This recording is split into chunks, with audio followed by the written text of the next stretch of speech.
Danse, hello. The story I'd like to relate today is how my grandmother, my great grandmother, my kukum, my chapan, showed me, uh, a lot of the things that the grandparents show you is about survival on the land. And she had showed me how to make a structure out of, there was like a teepee kind of structure in Tamiguap. And it was using the dry trees of the forest. There's a lot of, when you go through a lot of,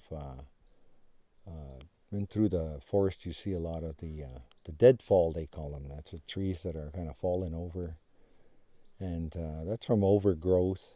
And because there's just too many trees in one part of that forest.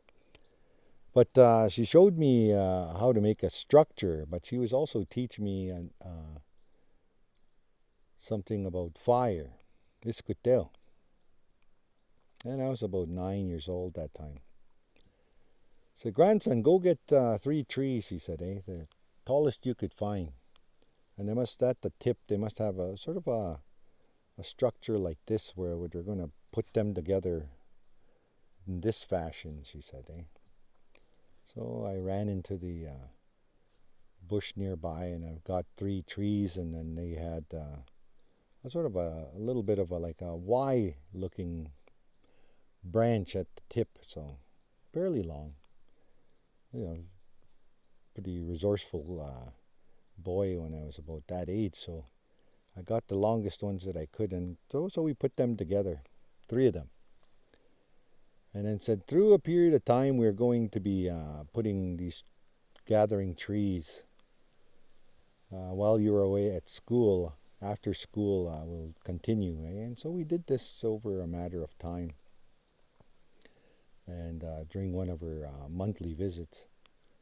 And we had, through about, let's just say, after about 2, 3 weeks, we had actually gathered quite a few, and it started looking like a teepee. And from there, all of a sudden, we had a structure. And the door must face south, she said, Because in the wintertime, and this is about survival, in the wintertime, if you were in here, you would make your fire inside, but also your door would be facing south, so it would capture the sunlight, and it would shelter you from the westerly and the northerly winds as well as the easterly winds, he said. So, anyways, to continue with the story, we had finished the structure, and all of a sudden, she said, "Now we'll make a fire." So go get 2 logs from outside, she said, So I ran outside and said, bring them in through the door, lying down. And I thought, this is interesting how we're going to make a fire in here. They said, we're going to put them one on top of another like this. And then right in the middle here, we're going to make a little fire with gathering bark, rubbing them together. We started a fire, lit a fire. And we sat inside this lodge, and it was really warm.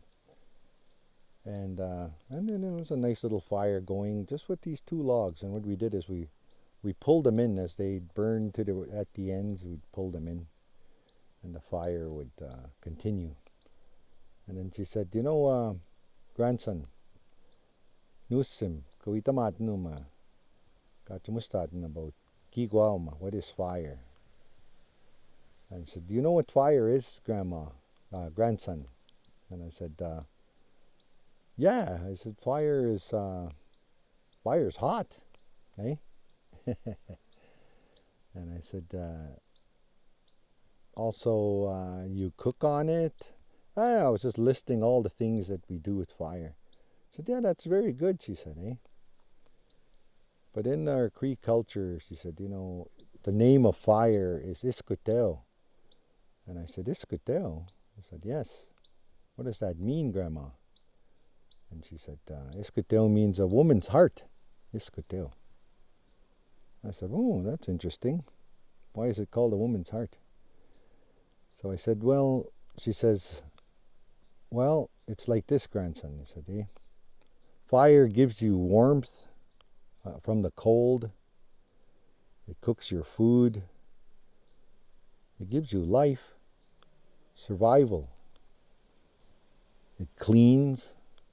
It cleanses, as well as does a number of other things that you'll learn about in this life.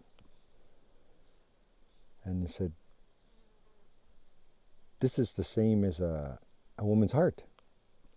He said, that's why we never poke the fire, we never hit the fire, we never spit at the fire or throw things into the fire, because it's consuming.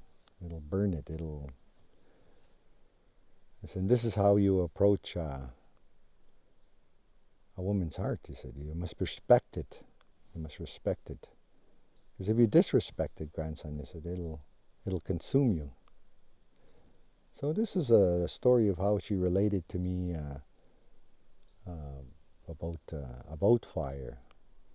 And later on in life, I had I wrote a story about it, and how the fire itself, it helps us do so much. And then I look and I think today, yes, we still need fire to keep us warm in this kind of a climate that we live in. Without fire, we couldn't cook our food, we couldn't clean, we couldn't boil water to make it, prepare it for even drinking. Sometimes we need to even boil it, and fire helps us do that, as well as I said, keeps us clean by providing a way that we prepare our food, as well as a number of things that we do to survive in this land. So that was a story that she related to me. And later on in life, I started understanding more about fire. I became a fireman, and I saw that fire is a way that nature cleans the overgrowth in a forest, as well as our grass. It is a necessary part of the environment, because it provides regrowth, and it gets rid of all the fuel. Fuel is all the dead trees, the dead grass, weeds that pile up throughout the years, and then there's a chance for it to replenish itself, provide nutrients into the ground. So fire is a very important thing. It's an essential part of life. So that is how she related this story of fire to me, by making the lodge, as well as the significance of how we should approach fire.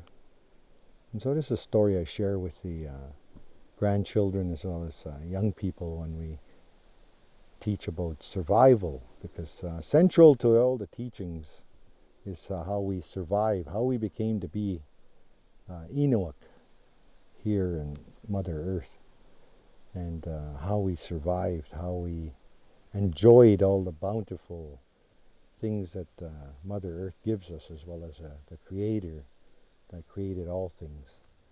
And that's a little story I'd like to share with you today.